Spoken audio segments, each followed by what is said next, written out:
So guys, I'm here at the evil Enchantress room where it featured all of the female baddies from the past, like Rita Repulsa, Diva Talks, Trakina, Astromina, and who else?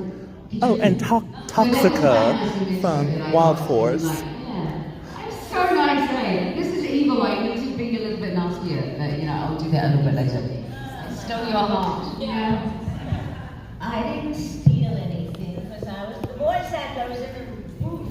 While I was recording, can you hear me? Yeah. While I was recording one day, the diamond out of my wedding ring got lost. I just accidentally ended up with it. She won't give it back.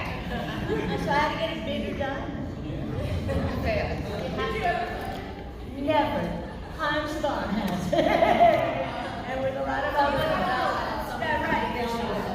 So yeah, so I did. I got a larger diamond. Nice. Hello.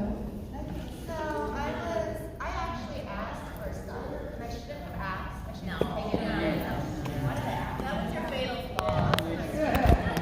Anyway, but I was doing hair and makeup, gave me the nails, Toxica's nails. No, here, keep it. We don't need it, or I forgot what she said. So I found it recently and it's one of my nails.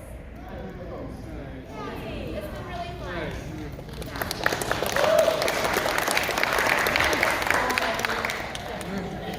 Hey, we are all in the same mindset. I should have taken it all. Right, exactly. And they have bubbles and everything. Anyway. Rita did. She has only one costume the whole time. But I wish I had taken maybe something. But the costume designer kept saying that I took some rings. I can't remember that, but I didn't take anything. That's what I remember. But if I had, I would have just, the last day I would have just gone home with my whole outfit and my whole horns and my bra, everything. Just said, bye guys, see you next time. But no, unfortunately, I didn't get the good stuff.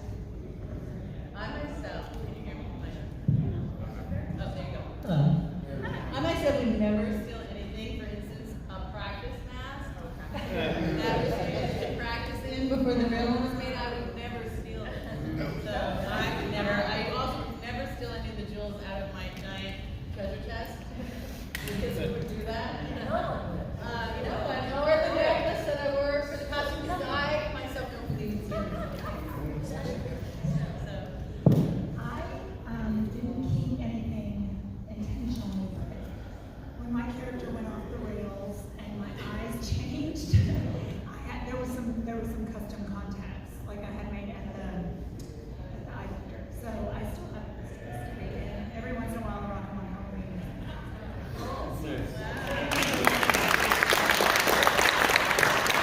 All right, let's double back on this one. Were there any classic villains, male or female, who may have inspired your work as your character? Maybe a villain, an actor or an actress, or even, dare I say, perhaps an animal, maybe that inspired part of your performance. So you can pick any one of those. An inspiration for how you played your character. Was there? You were just brilliant all on your own. Okay.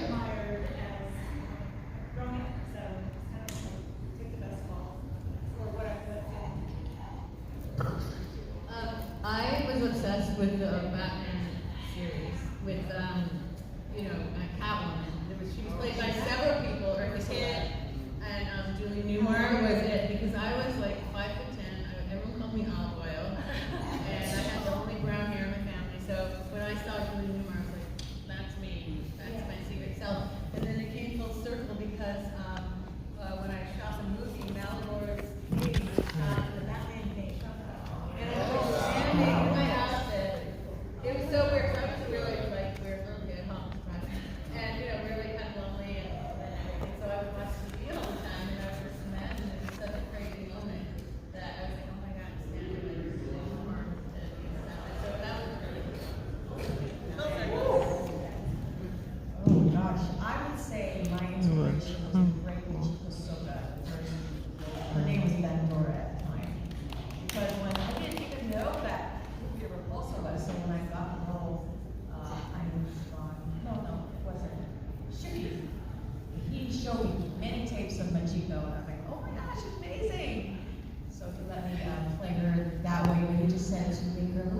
more, humorous twist on it. So I kept her as much as I could, just put a little bit of twist, but if I could only have met her before she passed, that would have been like the highlight of my whole Rita Repulsa career. But she was my inspiration.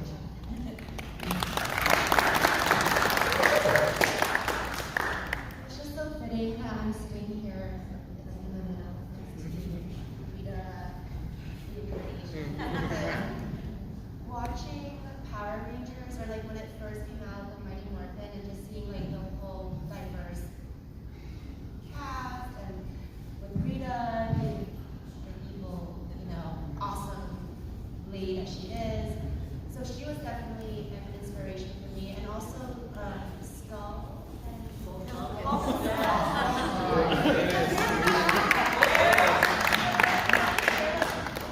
Comedic relief in the show, and my character Toxica and her sidekick Jim Jax, they were basically Bulk and Skull in Wild. So I definitely channeled the original Mighty Morphin and just got to learn from the franchise.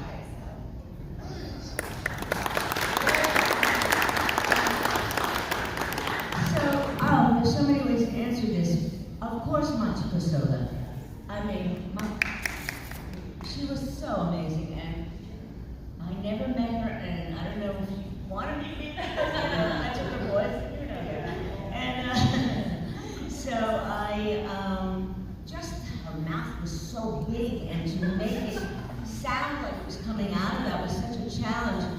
And my inspiration was also getting fired when I first auditioned. No, I was given the role to do as the Wicked Witch of the West, which is what they directed me to do. So I did it like that, and they fired me when they did a market research thing and said, that's not scary enough. So I said, wait, that's how you directed me. Can I just give you another voice? No. We're going to have an audition. Okay. Can I audition? Okay. Well, being freaking pissed off, Rita was born!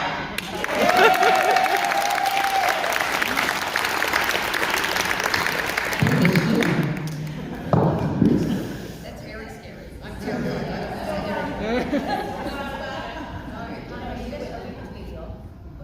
We all completely off. That's nice. No, but to use It was turned on. It was turned off. I'm so good at this. It's very off. That's a very hard act to follow. I think we think she's going to think for us. No, I just pass it to her. Okay, what do you think of this? What we think is that, Long Skull, same kind of thing. We're a little different on this panel because we were the comedic. We're funny. We were so funny, but we're also badass. So I think we kind of created our own thing too, though, right? We kind of gelled together. Our own language too. So we were our own inspiration. And so inspired by you. That's it.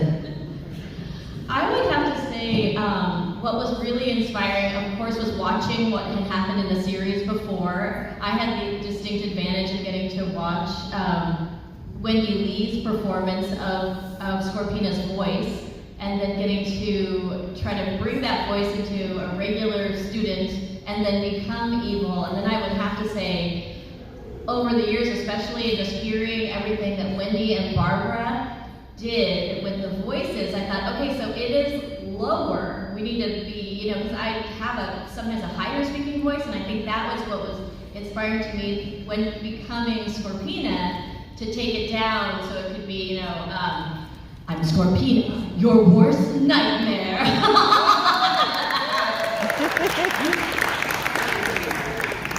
I don't really have any inspiration. I just want to do a good job being my first sort of major, I guess, American voice job. So yeah, I don't think I really, everybody who came before me, always, it's any role you take on, right?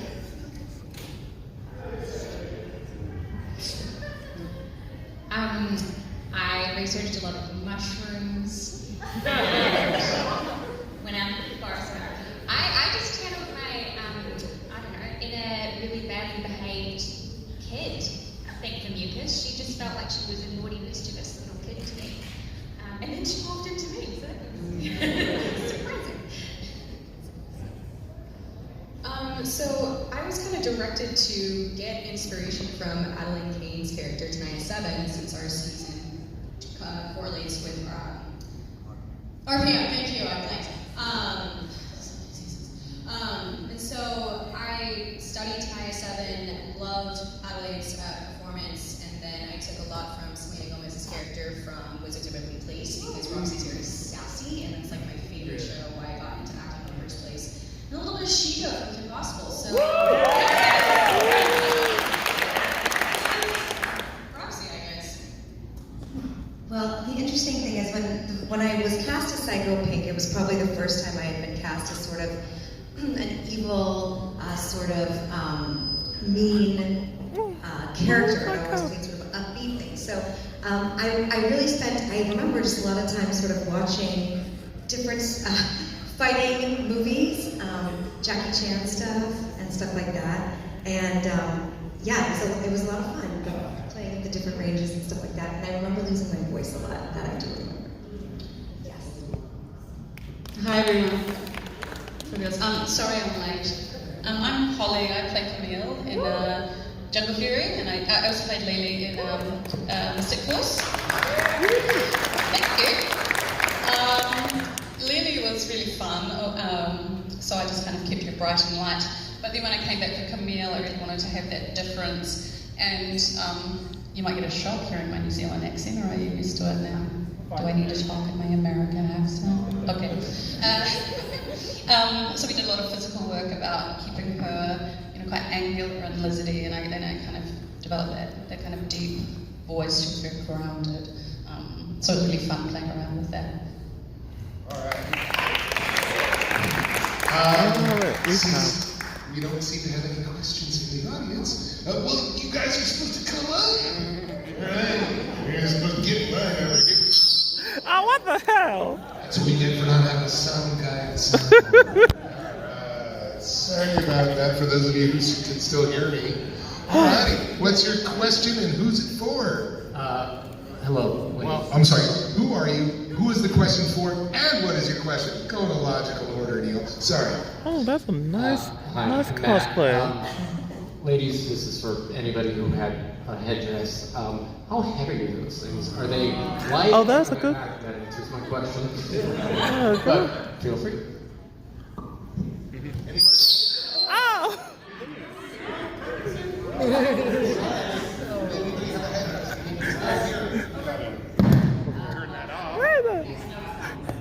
La la la. Oh, there we go. Here I am.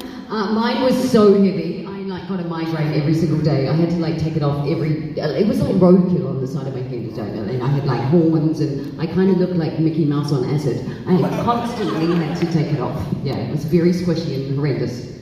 She complains a whole heap, and she did for the entire series about that headdress the whole time.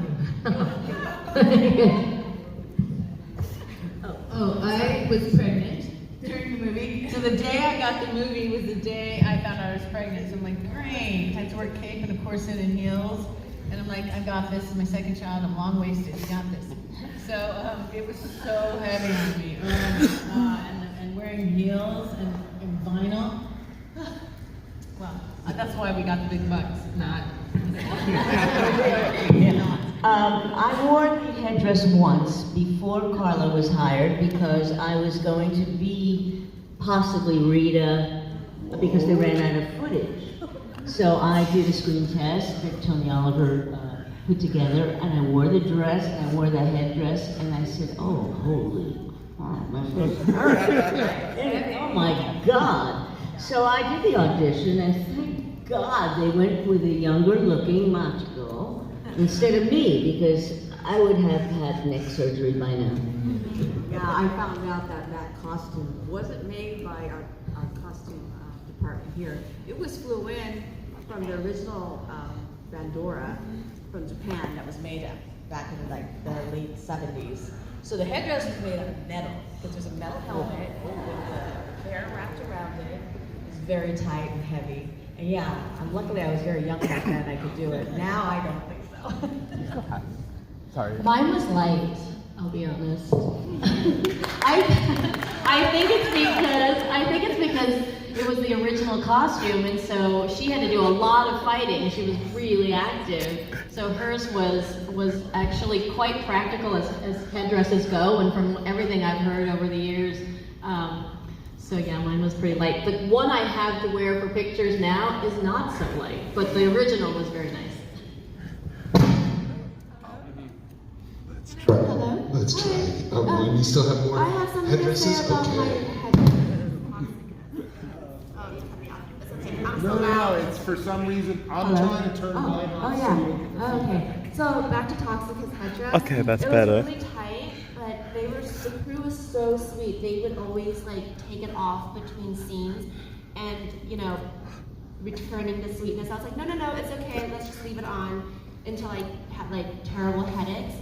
So towards the middle of the show, they made me another one that was a lot looser. So that was really nice of everyone on set. Regina's headdress was actually custom from a mold to my head.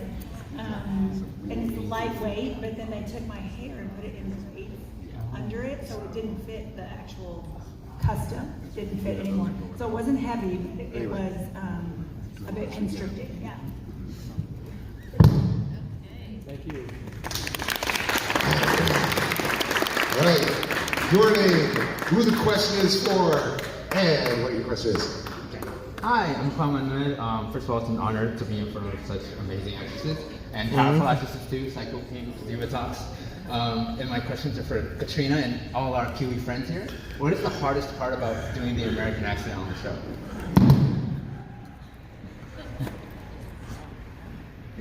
Should be back on. I have to keep turning it on. Do you want to say something? No. For me, I had done before Power Rangers quite a lot of Herc and Xena and Young Herc, so I was reasonably well versed in doing the accent then, so it wasn't such a big deal. I think nowadays it's so much easier. Like my children, I've got 3 teenagers, and they grow up watching American television, so they just have the accent themselves, so it's, yeah, but I had been working quite a bit in it. Do you want to say something, Mila? No. No, she doesn't.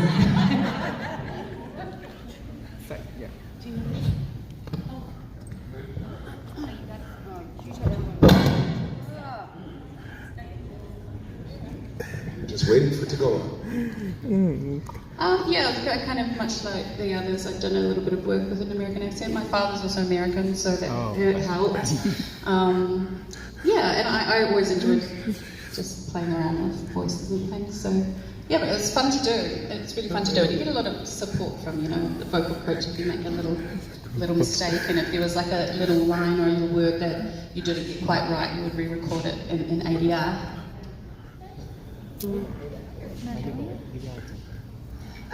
Yeah, it helped being in a booth, but yeah, I've done a lot of work like those guys on Xena and some American films, and yeah. Thank you.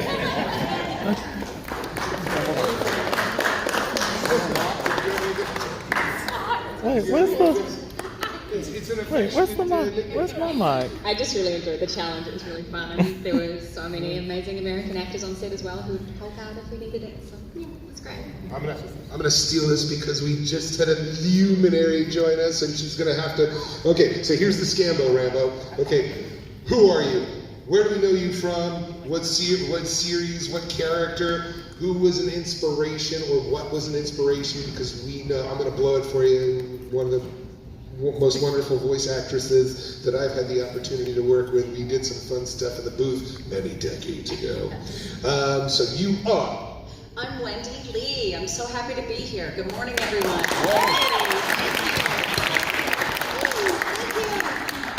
I played Scorpina on, I did the voice of Scorpina on the first few seasons, and then later on I inherited Alpha 6.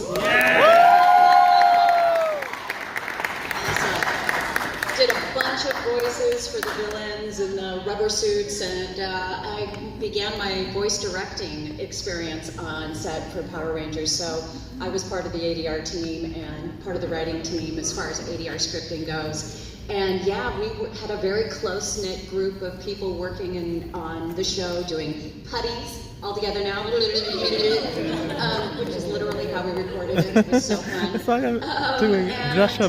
Yeah, so what was the other one? Did you have any characters that you voiced that you can remember? Any specific inspirations for your creation? Whether it was another actor, another character, or even an actor?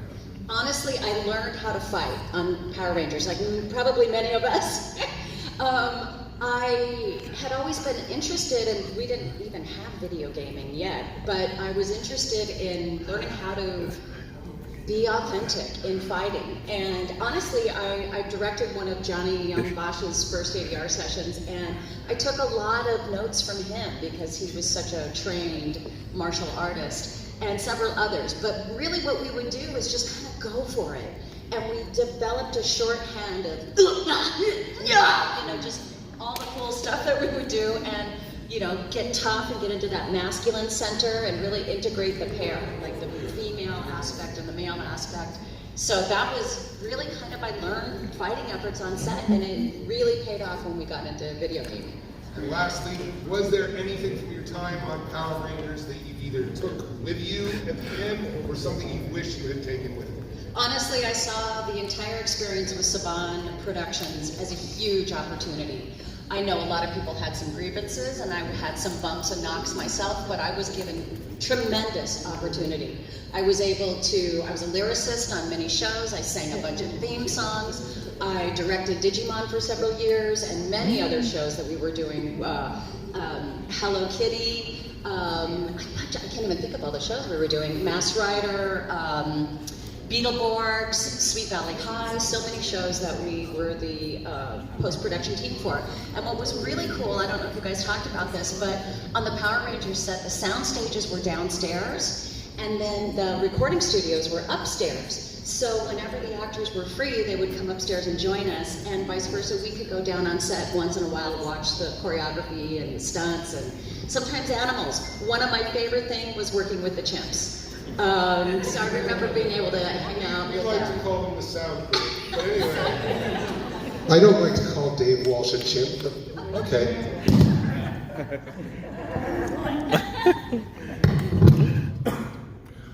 All right, let's try this again. There we go. We're not gonna have time for everybody, so please, if you can ask one question to one individual. Not that we don't love all of you, but we want to try to get to as many questions as possible. So who are you? Who is the question for, and what is your question, sir? Hi, my name is Malcolm. Actually, this question is for all of you ladies. If you could... Screw all you guys behind me! I gotta say, it's like looking at all the Disney villains in person.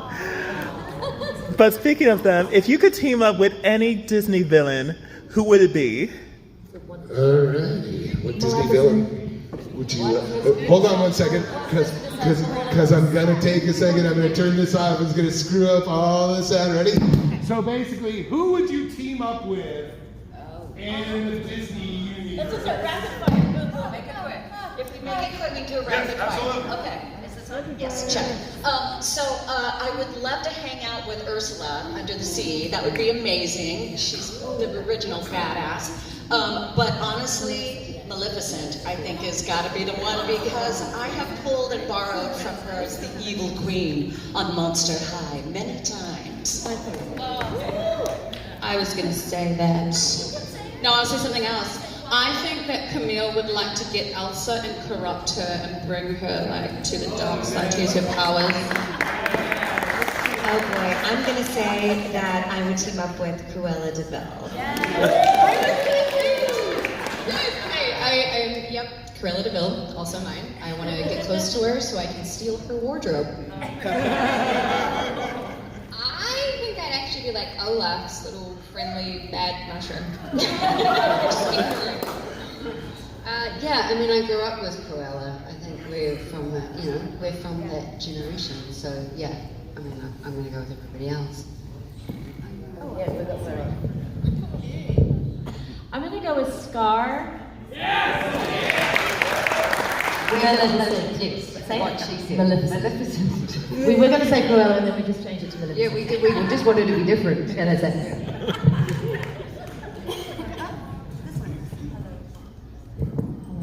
Hello, I don't know. Maybe Snow White's mother. Cruella, because I already have her dogs and pandas and black and white. I'm ready.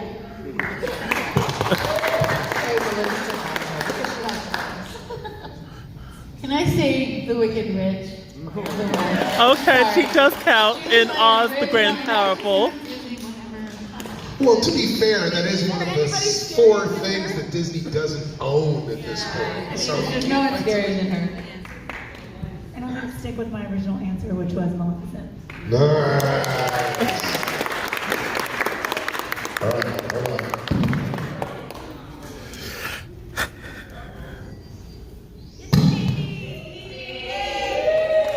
See, you're a celebrity. All right. Can you follow directions? Yes, sir. All right, so my name is Peter, and this goes for Captain Katrina, but before I ask the question, Mr. Kaplan? Okay, don't talk. Look, do you see the level of villainy here? No. Do not throw me under that bus!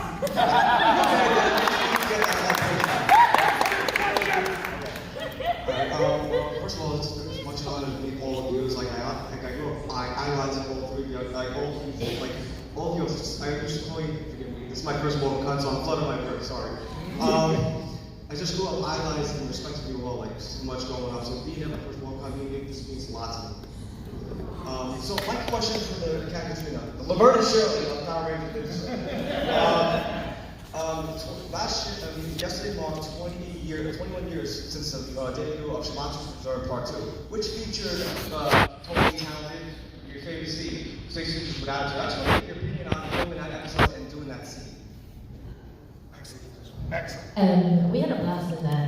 It was super fun. We did though, but like we were singing the song and then they heard us and they got someone else to do it. So we actually recorded it and then when we watched it live, it wasn't our voices. And we thought, we were like, oh my god, we're so good. And then we watched it and then they showed it to us and we were like, well, that's not us. Yeah, they hired some lady called Suzanne Lynch, who's a very famous singer in New Zealand, like old, and they just dumped us over without even telling us. I thought you sounded so good. You were brilliant. I'm sorry, I just in my mind, I keep hearing Smokey and Schmomozzle, you know, the Toronto Sin song from Laverne and Shirley. Yeah. Oh, right. Yeah. So we had a lot of fun doing that video. We had so much fun. What an excellent question. You have it on your iPod. We've seen you do the dance too. It was amazing. Yeah, you got the moves, Peter. You got the moves. So are the 2 of you going to record your version for him before the end? I just figured that we should, right? You should. There you go, Phoebe. You got this. All right. Good job, brother. All right. So we can squeeze in as many as possible. Sir. My name is Jerry Dang, and my question is for Barbara Goodson.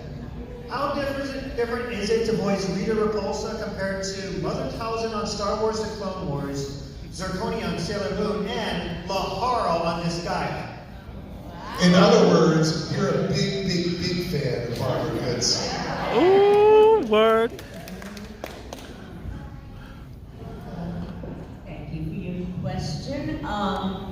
Well, Rita is all kind of guttural.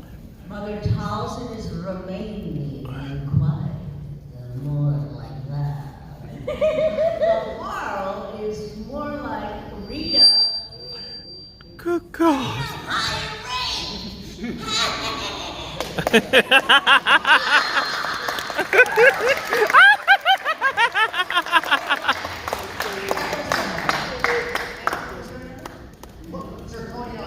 Zirconia is also a mix of Rita and a little bit of Latin accent of Mother Talzin.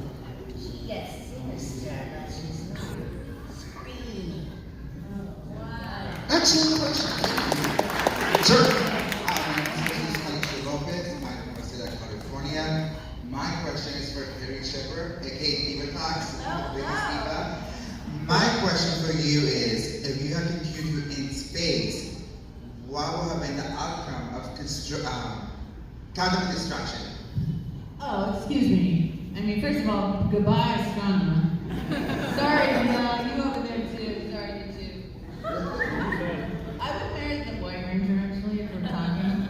And Malagor, huge divorce. I don't even know if we actually got married, but no, he's out. I would be honeymooning. I would take over that place. That party would go on for like years. That's all. Should have been me. Hi.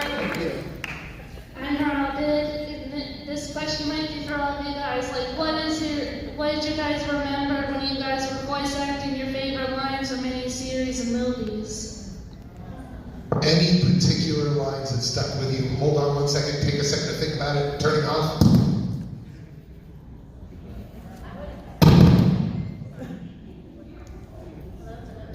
Test. Oh, here we go.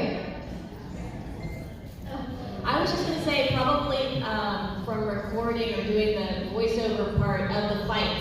So since I mentioned Wendy earlier as one of my inspirations, and what I didn't realize is they were so good at doing the voiceovers for the fight scenes, and I was not. And then when they said, you need to add your fight sounds, I'm like, my fight sounds.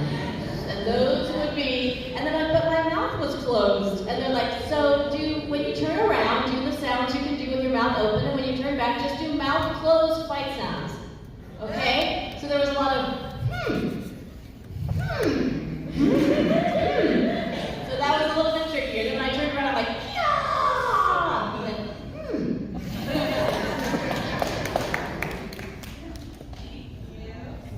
Alright, this is my favorite thing. You know, maybe I don't even know this. You know. I have such a headache! Yes, queen! All right, I'm coming back over. Turn it off.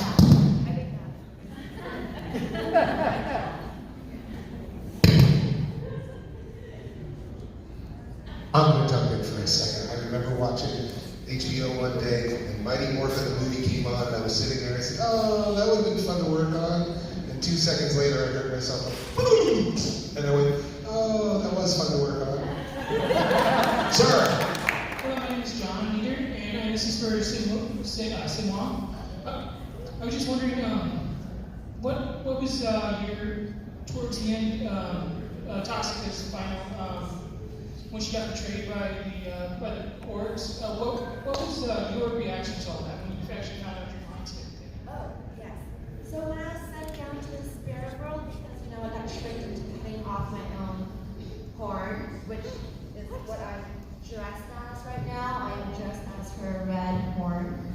I had a lot of time to reflect, It's like, why am I choosing this evil, sinister path? And so, well, I am back to the boat. So then, I took a minute to meditate, and I came back and I helped the Rangers defeat the real evil orbs of existence. And now, Duchess and Duke Jindrax are like, we rule, because Master Org is dead.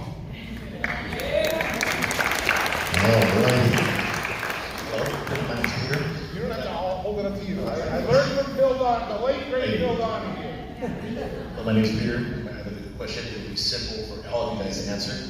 If all had to work together to defeat a bigger entity, and you had to be a Sentai color, which color palette would you choose? Even though you're still your villainous character, but what a color of your favorite color would be if you had to be the for one month, or like that. Which color ranger would you be? So the character you had color because you're big. Okay, good question. Let me translate for you. I would say rainbow. I want to be a rainbow Power Ranger. I'm going to say black, because if you're wearing spandex, black's the colour to wear. gonna go with gold. I'm gonna go gold. Hold on.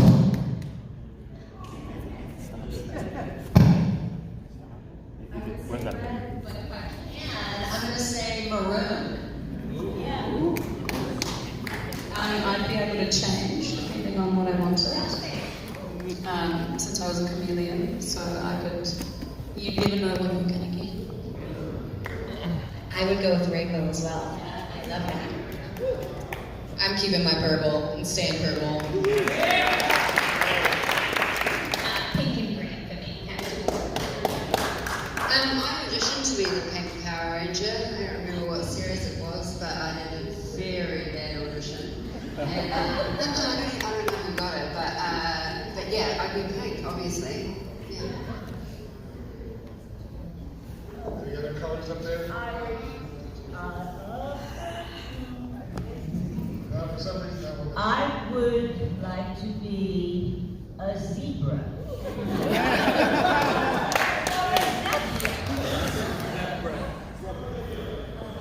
Iridescent? Okay, and I'd be the gold bedazzled. I would have turquoise to match my eyes. And I would be purple.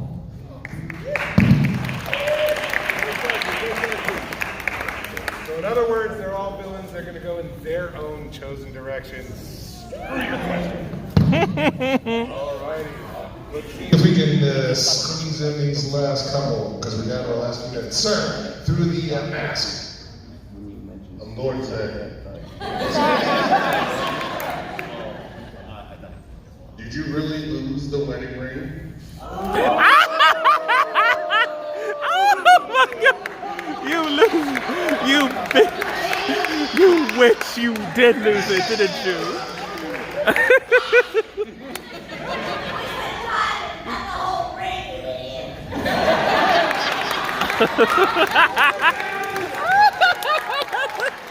I'm so glad I. All right, thank you, sir. And I believe we can squeeze in these last two really quickly. That's so good. What you got? Let's see. Who are you? Oh my God, my name is Dominic Taylor, born and raised in Los Angeles, California. Nice. And also, I got a question for Ollie. Yeah, so how did you audition for Camille, and how did you enjoy playing her? 1 second.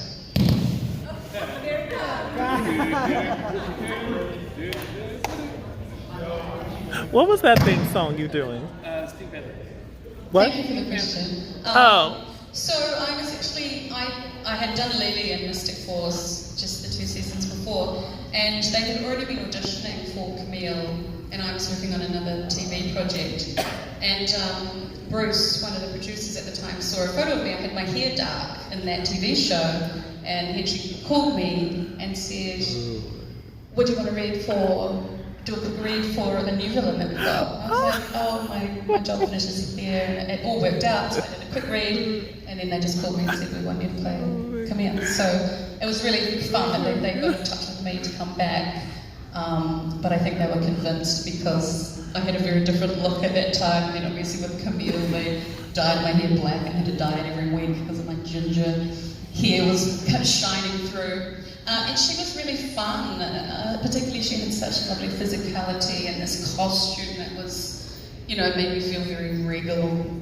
She was really fun to play with, and I had a lovely storyline with the other villain, Dashi, and we had a really fun time doing that, so it was really great. Yeah, thank you.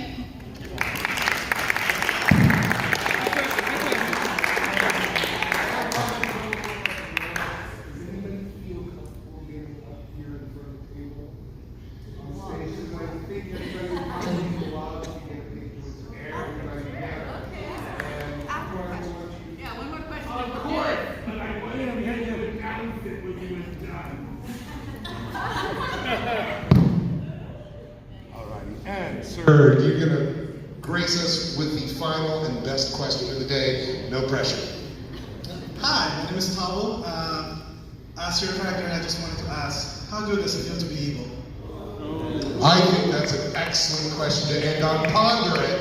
How good does it feel to be evil?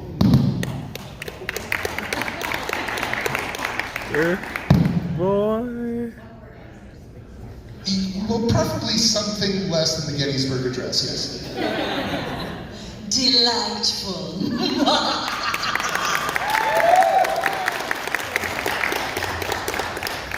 I would say conflicted. Conflicted. Dangerous. There you go. Best. Yeah.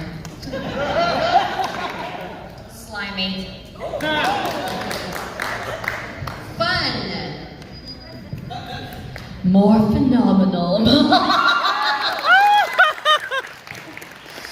so good. Job.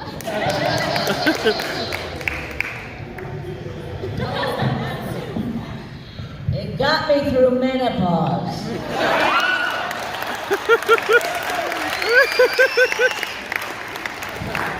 Toxic. Wonderful, darling.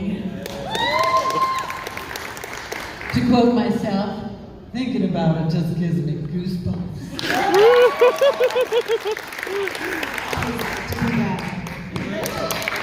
Alrighty, so we're going to give you the opportunity to get a picture with all of these wonderful women in the same place in just a second. But before we do, give it up for the fabulous precious Power Rangers!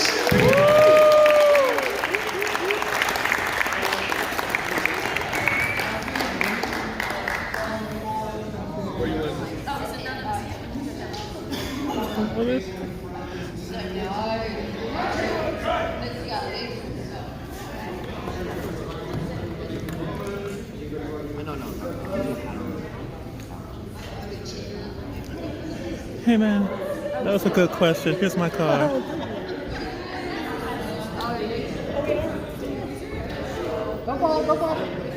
Try not to. We should put the cosplayers, the villainous cosplayers. Oh, yeah. Oh yeah, that would be awesome. Oh yes, come on, ladies. You're missing one. Oh, she's gonna take the front. She's gonna fat.